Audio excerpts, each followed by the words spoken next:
Morning, everybody. Nice to see you all as we gather again for worship.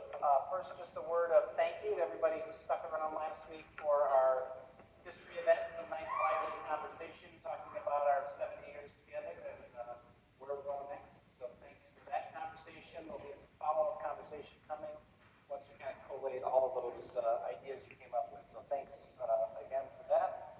Our annual meeting is the 16th of February, so mark your calendar for that so we can all be together to plan out next year. What else? Tomorrow, Martin Luther King Day, right?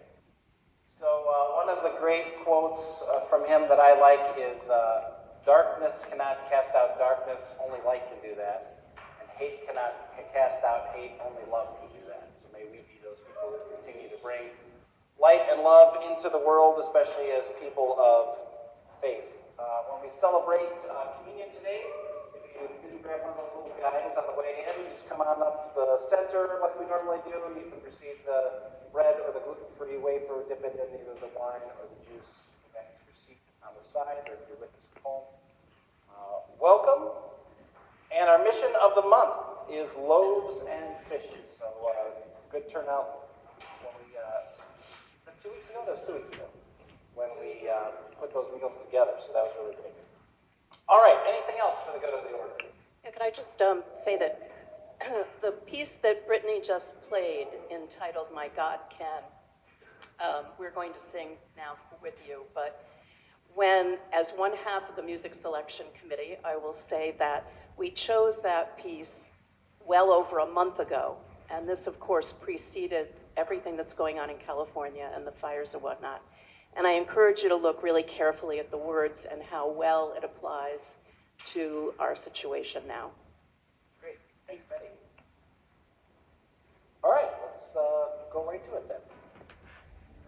Good morning. Good morning. All right, lots of friends this morning. All right, our reading today comes from the 2nd chapter of John. Glory to you, O Lord. On the 3rd day, there was a wedding in Cana of Galilee, and the mother of Jesus was there. Jesus and his disciples had also been invited to the wedding. When the wine gave out, the mother of Jesus said to him, "They have no wine." And Jesus said to her, "Woman, what concern is that to you and me? My hour has not yet come." His mother said to the servants, "Do whatever he tells you." Now standing there were 6 stone water jars for the Jewish rites of purification, each holding 20 or 30 gallons. Jesus said to them, "Fill the jars with water." And they filled them up to the brim. He said to them, "Now draw some out and take it to the chief steward." So they took it. When the steward tasted the water that had become wine, and did not know where it came from, though the servants knew, the steward called the bridegroom and said to him, "Everyone serves the good wine first, and then the inferior wine after the guests have become drunk. But you have kept the good wine until now." Jesus did this, the first of his signs, in Cana of Galilee, and revealed his glory, and his disciples believed in him. This is the gospel of the Lord. Thanks be to God. All right, please have a seat. All right. Have you ever run out of something? Yeah, me too. Have you ever run out of something and you wish you hadn't run out of something? Like you're giving it away? Yeah, so let me tell you, I know it's been a while since Halloween. But 2 Halloweens ago, we're handing out candy, as you do, right? And all of a sudden we had all kinds of more kids come than we normally have. So we started looking, we were going to run out of candy. So I started looking all over the house for anything that I could give away. And I found a big box of ketchup packets. So we started giving away ketchup packets. And then soon kids were coming, "Is this the ketchup house?" This is the ketchup house. So we're always afraid of running out of stuff, right? And then we got to scramble last minute. Yeah. When Jesus shows up, though, what happens? Miracles happen. Miracles happen. All kinds of things happen. Abundance out of nowhere comes. So in this story today, that's what we heard about. So they were at a big party, a wedding. You guys been to a wedding before? Not yet? No. Not yet. Well, you will someday, probably. So they're at the wedding, they're having a good time, they ran out of drinks for everybody. Kind of embarrassing, right? Yeah. So Mary, Jesus' mom, tells Jesus to help out. He doesn't want to help out at first, but he does. And all of a sudden they have more wine than they can even drink. Pretty cool, huh? Yeah. So in our lives, when we think we're going to run out of something, when we really feel like we got nothing, when you're totally drained and out of it, well, Jesus shows up. And he might not even give you ketchup. Yeah. Can you just go to the store to do it? You could go to the store, except they couldn't at the time. But that's a really good idea. And that's just sad. That is just sad. Yeah. Yeah. Not convenient back in those days. Yeah. So think about that. So especially when you feel like you got nothing, just remember, Jesus brings everything. Okay? Okay. All right. Should we pray? Dear God, thanks for this day. Thanks for bringing us together. Thanks for all the things you give us, especially your love. And on these days when we feel like, boy, gee, I don't know if I have much going on, remind us that you love us so, so much. Amen. All right. Thanks for coming up. I appreciate it. Good to see you. So this happened several years ago, but it was getting near Christmas time. I want to say like a week or two out, probably. And I got a phone call from somebody in my then church office. And they said, hey, could you do our wedding? And I said, oh, congratulations. Yeah, we do weddings here. Yeah. So let me talk you through what we normally do. So the procedure is, come on in. I'd love to talk to you both and meet you both. We'll probably meet a couple of times at least. That way we can get to know each other a little bit. We can plan out your wedding service. You'll probably need to meet with the musicians so you can pick songs.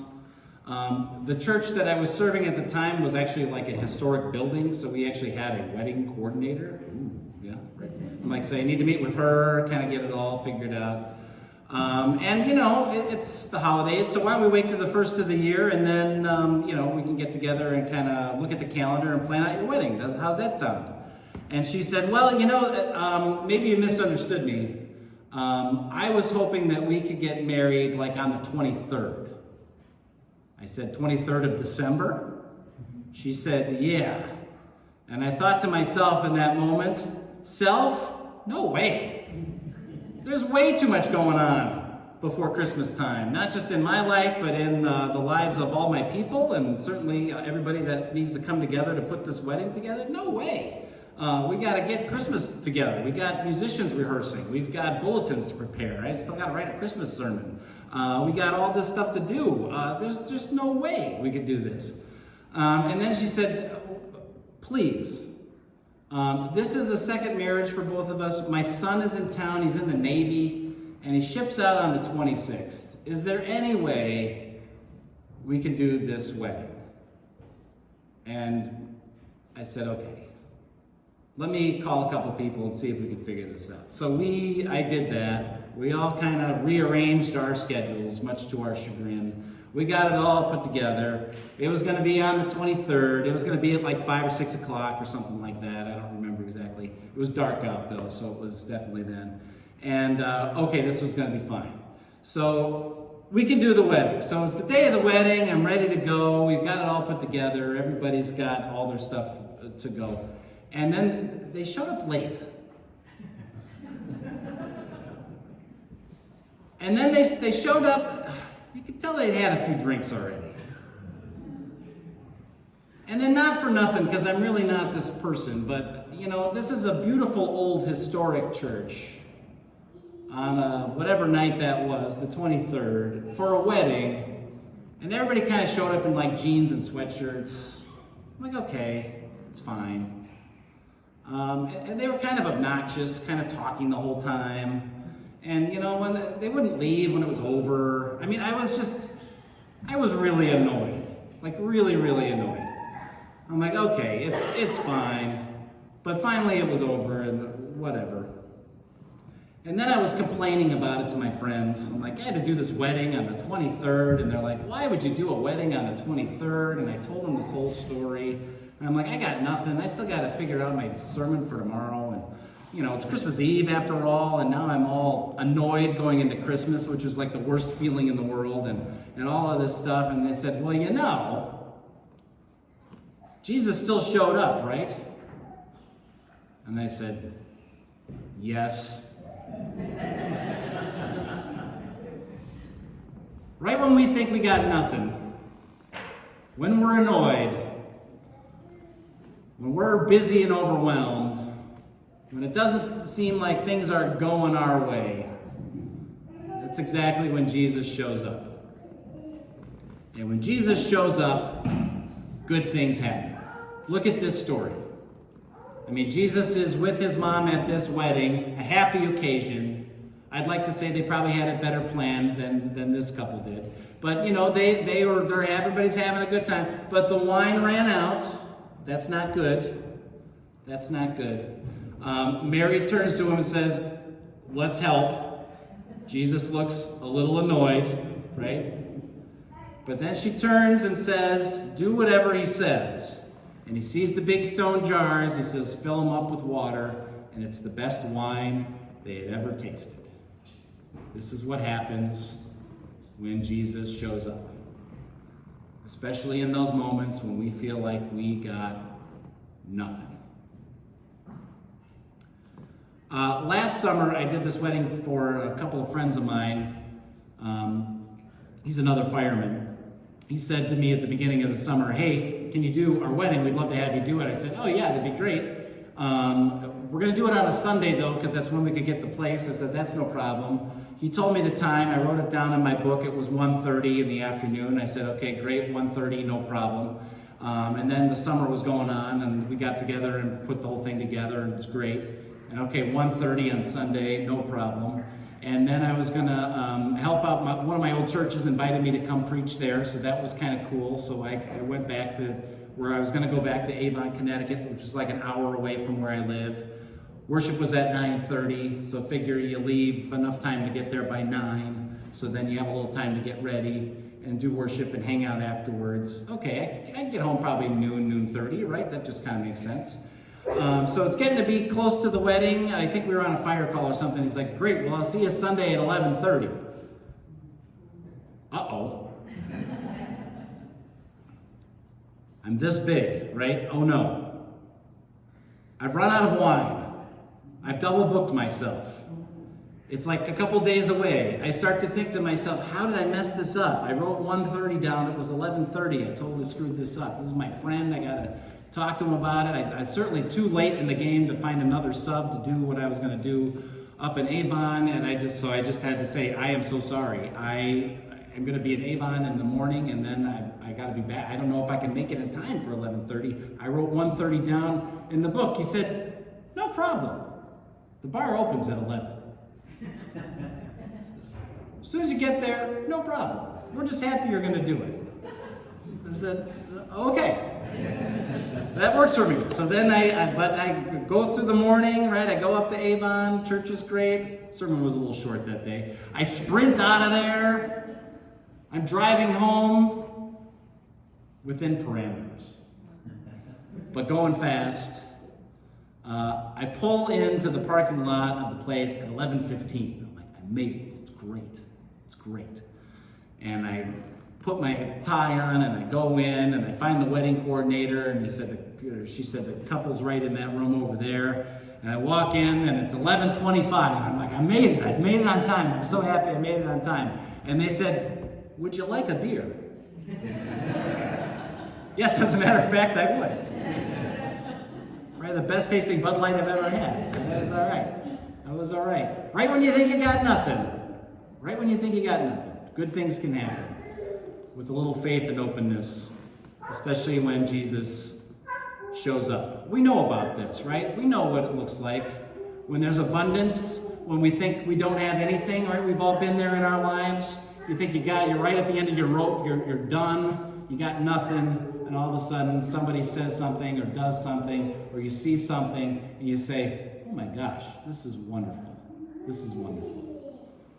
Last week we had a really lovely conversation in the room over there, our community room with, I think, close to 30 people. I mean, that was really wonderful. Talking about the history of St. James through the decades and having all this lively conversation about memories and stories and sharing with each other and themes of those times and wondering what that might look like as we move forward, so much that we had to say, there's more conversation to have here. Let's pick up part 2 another time, which was cool. Abundance, right? That's what happens. Or just, getting through the year, thinking about what things look like in a transition and worrying about the future as all of us do. And then you're thinking about the budget and all of those types of things. And at the end of the year, abundance. People really were generous at the end of the year. So thank you for that. That was really pretty wonderful. Right? We know this. You probably say this every time, because I've only been here for 2 of the times. But in the 2 times I've been here, and it's been loaves and fishes, and people have been putting everything together down in the basement and getting it out to there, they said, wow, look at all these people who have stuck around to help out, to serve our neighbors, to do this awesome thing. It's abundance. It's abundance. That's what Jesus keeps teaching us again and again and again. In spite of our fear and our anxiety and our worries that it's not going to work out, that we've really screwed it up, that we don't have enough, that we're going to have to hand out ketchup packets if it gets to a certain point, right? And then Jesus surprises us with this wonderful, wonderful thing. So years ago, probably about 25 years ago, I got a bottle of wine from friends of ours, a couple. We're still very good friends. And for no reason, we just didn't drink it right away. So we put it on the wine rack. And then we were living in Minnesota at the time I was in school. And then, again, for no reason, we just didn't open it. And then all of a sudden it was time to move to go to a first call. So we packed everything up and moved to South Dakota, including the bottle of wine. And then we were there for a while and we didn't drink it. And then we moved back to Avon, Connecticut. So we brought it along there. And then we didn't drink it. It just still sat on the thing. And then it was another move to New Canaan where this wedding had happened. And it was still sitting there. And, we'd had it at that point for probably about, 12, 13 years. And these friends came to visit. I thought, oh, this is perfect. We've been saving this bottle of wine. Let's share it together. I wouldn't share it with anybody else other than them anyway. Wouldn't that be great? So, we're hanging out at our house, and it's a big, huge snowstorm, and all the kids are playing in the basement, and we're playing cards. And I say, okay, now's the time. I've got it all planned. I got the little fancy glasses out, and I get the bottle of wine out, and I open it up, and it smells really yucky. And we're all laughing about it, and I pour everybody a little bit. I'm like, you don't have to drink this, but everybody tasted it, and it was so bad it had gone bad. We have the best laid plans sometimes. We think we got it all figured out. And what happens? We screw it up. And yet the real miracle in that story, I think, is not the wine, actually. It's the faith and the friendship. It's the trusting that God has got us, even in spite of ourselves. That's what this story teaches us. It's about Jesus showing up in the moment, in our moments, in our everyday moments. Right? It's a wedding. It's a normal part of life. And there's so many things that can go wrong. And there's lots of things that tend to go wrong. Right? We've lived before. We know how this goes. And what happens? Jesus shows up. And when he shows up, good things happen. In our lives, in this world that's full of all of its craziness, as we plan for the future, as we live our lives together, the real miracle is not a party trick. It's this gift of faith that Jesus gives us. That even in spite of ourselves, he meets us with mercy and with love and with joy, and he shares it with you and with me. And it's more than we could ever imagine. Cheers.